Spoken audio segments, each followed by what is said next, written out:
받은 은혜를 확실한 승리로 만드는 길, 받은 은혜를 확실한 승리로 만드는 길이란 제목으로 하나님 말씀 증거하도록 하겠습니다. 제자들이 예수님과 3년 반 동안 동행하면서 놀라운 체험을 했습니다. 병자를 고치는 것, 변화산에서 영광 가운데 변형되는 것, 예수님의 능력을 행하시는 것, 다 경험했습니다. 귀신이 쫓겨 나가는 것, 놀라운 체험을 했습니다. 그런데 이 많은 영광과 능력을 체험하고 난 다음에 십자가 지시는 시험 앞에서 다 무너져 버립니다. 참 이상하지 않습니까? 그렇게 은혜를 많이 받고 그렇게 능력 가운데 무장되는데 결정적인 순간에 다 무산되게 되더라는 것입니다. 아무리 뜨거운 불길도 이렇게 방치된 불길은 잿더미로 만들어 버립니다. 불도 조절을 해야죠. 우리가 받은 은혜가 아무리 많다 할지라도 이 은혜 받은 것을 정리하지 않으면 절대로 승리로 이끌 수 없다는 것입니다. 우리 축구 시합 같은 거 한번 보십시오. 점유율은 80% 그럴 때 있습니다. 볼은 맨날 갖고 있어요. 우세합니다. 근데 1대0으로 이렇게 지거나 그런 경우 있죠. 골로 넣지 못하면 못 이기는 겁니다. 지금 우리 11월 우리 거의 마지막인데 2014년도 마찬가지입니다. 우리가 받은 은혜가 굉장히 많은데 이걸 열매로 또 점수로 그냥 확실한 승리로 마무리 지어야 됩니다. 그렇게 마무리 짓기 위해서 꼭 필요한 것이 무엇인가, 이 마무리를 한번 점검을 했으면 좋겠습니다. 세 가지인데 첫 번째는 성경 말씀을 통해서 확정지어야 된다는 것입니다. 성경 읽어야 된다는 거예요. 내게 이루어졌던 모든 일들을 성경을 통해서 마무리 짓고 성경을 통해서 이렇게 해석이 돼야 그게 내 거가 되는 거지, 체험만 가지고는 아무것도 안 된다는 것입니다. 심지어 예수님의 많은 기적과 이적을 맛봤던 사람들도 말씀으로 가지 않은 사람들은 그걸로 끝나버려요. 나중에는 자기가 경험했던 것도 긴가민가예요. 예를 들어서 암에서 치유하면 받지 않습니까? 처음엔 감격 속에 있죠. 기도의 능력으로 나았다. 한 몇 년 지나 보세요. 그냥 나으려니까 낫다 그러고요. 나중엔 암 아니었는가 봐 이렇게 돼버립니다, 사람이. 근데 하나님 말씀을 붙들고 이게 말씀의 능력으로, 기도의 능력으로 이루어졌다는 것을 정리를 해두면 아무리 세월이 지나도 그 다음 때까지도, 자손 만대까지도 하나님의 능력으로 말미암아 우리 가정 가운데 이런 은혜를 주셨다, 잊지 않게 된다는 거예요. 그래서 받은 바 은혜는 반드시 말씀으로 점검하고 말씀으로 정리해 놓을 줄 알아야 된다는 것입니다. 오늘 제자들을 보십시오. 엠마오로 내려가는 제자들인데 16절 보십시오. 그들의 눈이 가리워져서 그인 줄 알아보지 못하거늘. 예수님 그렇게 많이 경험했는데 경험해가지고 안 된다는 거예요. 눈이 가려져서 몰랐답니다. 21절 우리는 이 사람이 이스라엘을 속량할 자라고 바랐노라. 이뿐 아니라 이 일이 일어난 지가 사흘째요. 예수님이 십자가 지시고 부활하신다 그렇게 얘기해도 듣긴 들었는데 적용 못하잖아요. 우리가 그렇다는 것입니다. 다 알아요. 모르는 거 아닙니다. 나중에 설명해 주면 다 그거 모르는 거 아니었어요. 근데 그 당시 적용이 안 되는 겁니다. 왜 그래요? 말씀으로 연결되지 않았기 때문에 그렇다는 것입니다. 그래서 그 많은 기적과 은혜를 체험하고도 어두움 가운데 있고 낙심 가운데 있고 찬양 가운데 있고, 이상하지 않습니까? 우리 믿음이 있다 그러잖아요. 말씀을 듣고 알고 있다 그러잖아요. 근데 어떻게 어두움에 처합니까? 어떻게 낙심에 처합니까? 어떻게 찬양 가운데 있을 수 있겠습니까? 그건 은혜 받은 모습이 아니잖아요.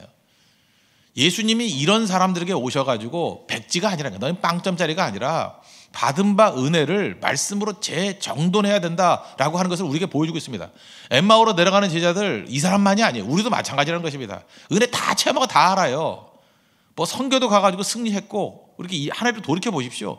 얼마나 많은 일들이 있어요. 근데 말씀으로 정리하지 않으면 제자들과 똑같다는 것입니다.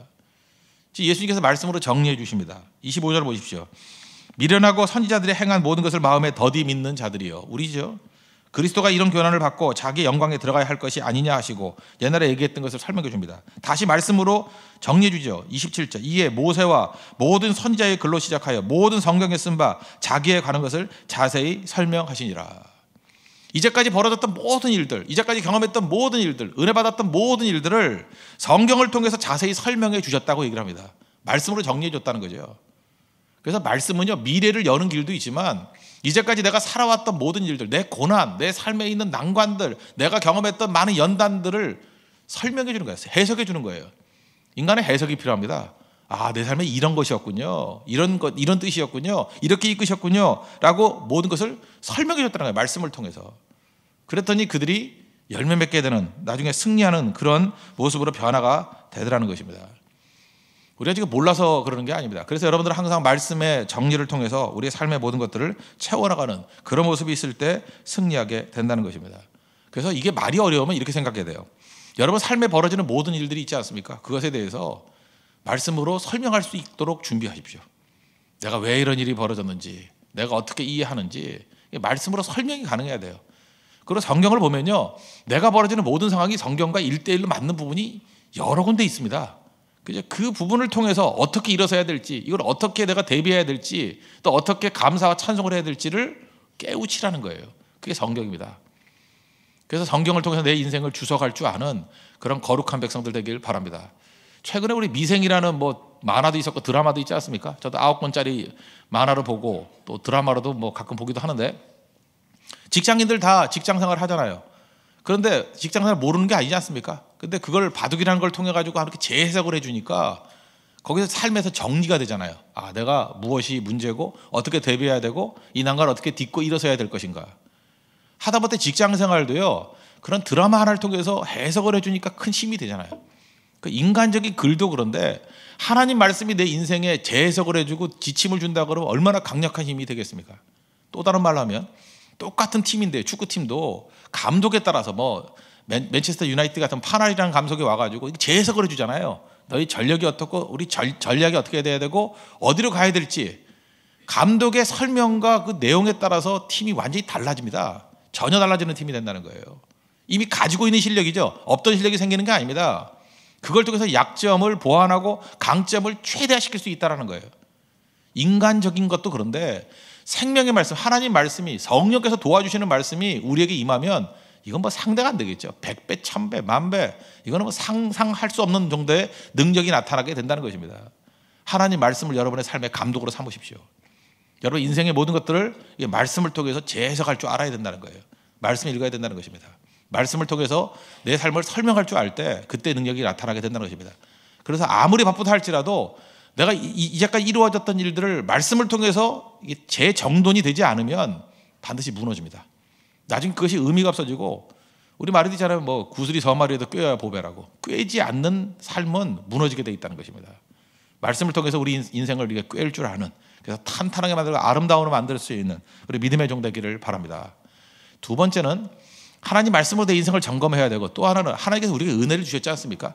받은 바 은혜를 가지고 이 은혜를 통해서 어떻게 해야 이게 풍성한 열매를 거두고 승리를 이끌어갈 수 있느냐. 환대예요. 환대. 다른 사람을 대접하는 거 참 묘합니다. 환대했을 때 온갖 좋은 것들이 다 와요. 이 hospitality, 이게 되게 중요한 건데 되게 여기서 무너지는 겁니다. 환대, 이건 감사하고도 연결되어 있고요. 내게 주신 은혜를 가지고 이웃을 섬긴다. 감사절의 목적이 뭐라 그랬어요? 복 주시려고. 또 하나는 뭐예요? 어려운 이웃들에게 기쁨을 주시려고. 참 묘한 게 뭐냐면, 이번에도 이영민 선교사님 우리가 잘 섬기고 돕지 않았습니까? 성도들도 뭐 열화 같은 열기를 가지고 많이들 도왔습니다. 계속 도울 겁니다. 이거 뭐 한 번이 아니라 아마 그 사모님이 그 수술 이후에도 뭐 회복기도 있잖아요. 근데 선교사님 진짜 단순하더라고요. 수술 위만 생각해. 그 다음 회복하는 거 생각 안 하고, 회복은 뭐 저절로 되나? 뭐 근데 그런 것들 이렇게 환대해주고 정말 따뜻한 사랑을 가지고 이번에도 우리 사모하고 우리 선교사님들 만나가지고 정말 따뜻하게 대접을 해줬어요. 그랬더니 병 낫기 이전에 벌써 마음의 회복이 다 되더라고요. 그러면서 중요한 게 뭔지 아시죠? 환대하고 나면요, 자기가 가지고 있는 모든 것, 자기가 가지고 있는 모든 관계를 다 동원해가지고 갚으려 그래요. 우린 단순하잖아요. 섬기고 돕고 환대했다. 근데 상대방은요, 자기가 가지고 있는 모든 평생의 역량을 가지고 다 도우려고 그러더라고요. 이게 환대의 원리예요. 여기 보십시오.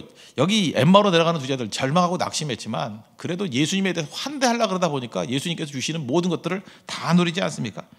28절 보십시오. 그들이 가는 마을에 가까이 가면 예수는 더 가려 하는 것 같이 하시니 그들이 강건하 이르되 우리와 함께 유하사이다. 때가 저물어 가지고 날이 이미 길었나이다 하니 이에 그들과 함께 유하로 들어가시니라. 예수님 더 가려고 그랬더니 환대하죠. 우리 같이 좀 주무시고 가세요. 밤인데 어딜 갑니까? 그랬다는 거예요. 그들과 함께 음식 잡수실 때 떡을 가지사 축사하시고 떼어 그들에게 주시니 또 감사했죠.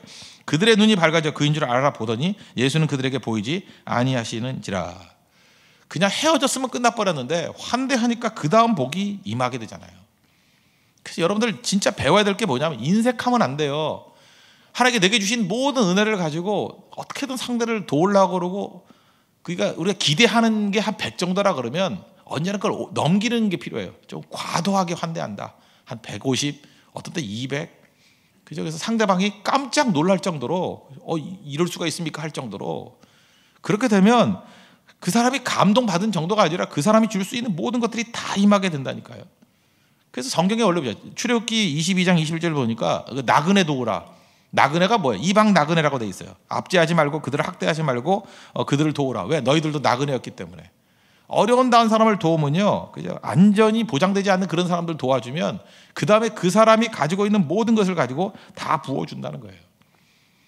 예수님 말씀하셨죠. 누가 마태복음 10장에도 보니까 그 너희를 영접하는 자는 그저 나를 영접하는 것이고 또 너희를 거절하는 것은 나를 거절하는 것이다. 그러면서 쭉 나오지 않습니까?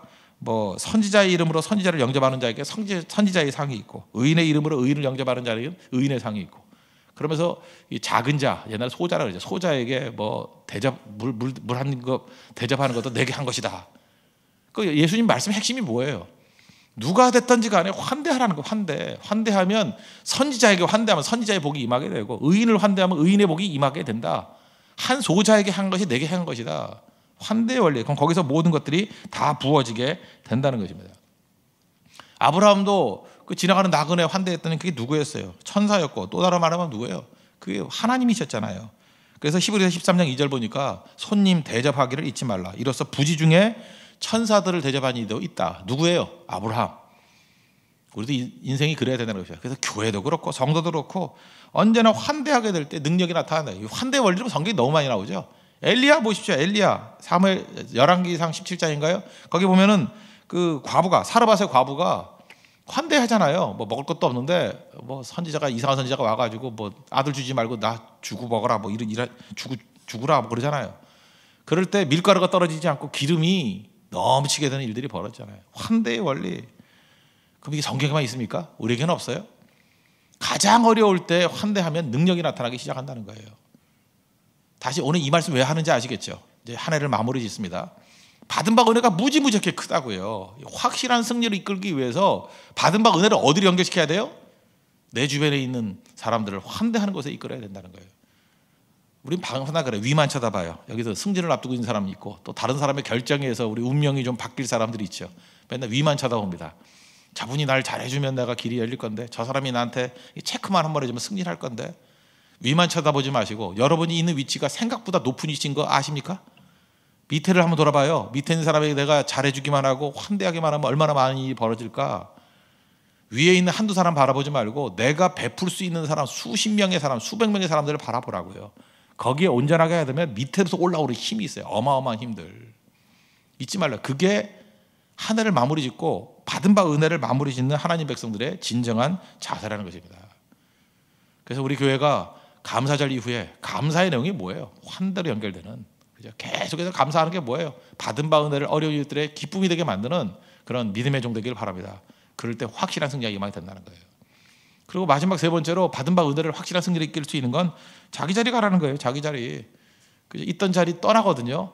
되게 받은 바 은혜 그려놓고 은혜는 당연히 여겨버리고 사명을 연결시키지 않아요. 그러니까 은혜는 많이 받았는데 사명으로 연결되지 않은 건 뭐예요? 하나님이 은혜 괜히 주신 거죠.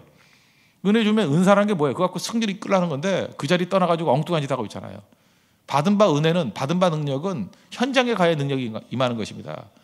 탁월한 능력의 축구 선수가 있다고 합시다. 어디 가야 돼? 축구장에 가야지 능력이 있죠. 축구 능력을 받아놓고 술집 가 있으면 능력이 발휘되겠어요? 현장으로 가야죠. 현장으로. 33절 34절 보십시오. 그때로 일어나 예루살렘에 돌아가 보니 11 제자 및 그들과 함께 한 자들이 모여 있어 말하기를 주께서 과연 살아나시고 시몬에게 보이셨다 하는지라. 무슨 얘기예요? 도망가던 사람들이 돌아갔다는 거예요. 사명의 현장으로 돌아가가지고 헌신했다. 그러니까 위험한 상황이 있다 할지라도 부딪히고 돌파하니까 승리하게 되더라. 이게 하나님 말씀입니다. 그러므로 우리가 받은 바 은혜를 가지고 승리하기 위해서는 언제나 싸움의 현장으로 가야 됩니다. 회피하지 마십시오. 그러니까 이런 거 있죠. 뭐 우리 대학생들이라 그러면 하나님께서 은혜를 주시고 장학도 주고 다 줬더니 이제 감사하는 거예요. 하나님께서 성적도 좋게 해주시고 길도 열어주시고 장학도 주시고 그러면 이제 결론 어떻게 나야 돼요? 그러므로 대만 선교도 가고 이렇게 가야 되는데 그러므로 유럽 여행을 가겠습니다. 뭐 그러므로 뭐 삼천포 출신 죄송합니다. 삼천포로 빠져요. 이게 참 답답한 거예요. 앞에까지는 다 맞아요. 다 맞는데 그걸 통해서 결국 사역의 현장은 다 떠나가 버리는 거예요. 뭐 이번 기회에 뭐 가족 여행을 떠난다느니 뭐 그러니까 엉뚱한 얘기하고 있어요. 엉뚱한 얘기. 받은 바 은혜는 언제나 사역의 현장으로 가야 됩니다. 하나님께 부어주신 은혜가 뭐예요? 현장 속에 폭발적인 능력이 나타나라고. 그걸 놓치는 거예요. 그거를 잊지 마십시오. 어려움과 위험과 난관이 있다 할지라도 받은 바 은혜는 다 사명과 연결시키겠습니다. 그럴 때 크나큰 승리가 나타나게 된다는 것입니다. 엠마오로 내려가던 두 제자들, 엠마오로 내려가다가 돌아갔습니다. 예루살렘으로 돌아갔어요. 사명의 현장으로. 거기서 싸움이 있고 핍박이 있고 고통이 있지만 현장으로 돌아갔습니다. 이 돌아간 백성들이 오순절의 승리를 맛본 거예요. 그리고도 마찬가지입니다. 하나님 은혜 가운데 현장을 떠나지 아니하는 믿음의 종 되기를 바랍니다. 1년 동안 주신 은혜가 너무너무 큽니다. 많은 은혜가 있습니다. 성경 읽으십시오. 이때 진짜 성경 읽고 성경 붙들어야 될 때입니다. 이번 특별 새벽 기도를 통해서도 1년 동안에 주셨던 은혜를 갖다가 확실한 승리로 이끄는 마무리 짓는 시간 가지려고 합니다. 성경으로 해석하십시오. 그리고 중요한 것은 받은 바 은혜를 가지고 환대하십시오. 환대. 주변을 돌아보십시오. 감사를 가지고 어려운 일들을 환대하십시오. 그리고 마지막으로 사명의 자리로 돌아가서 영적인 싸움을 벌일 때 하나님께서 확실한 승리를 더하시는 그 이후에 사도행전의 승리를 주시는 능력이 나타나게 될 것입니다. 모두 다 자리에서 일어나겠습니다. 199장 1절 찬양하고 우리 다 같이 기도하도록 하겠습니다. 199장입니다. 말씀 나의 사랑하는 채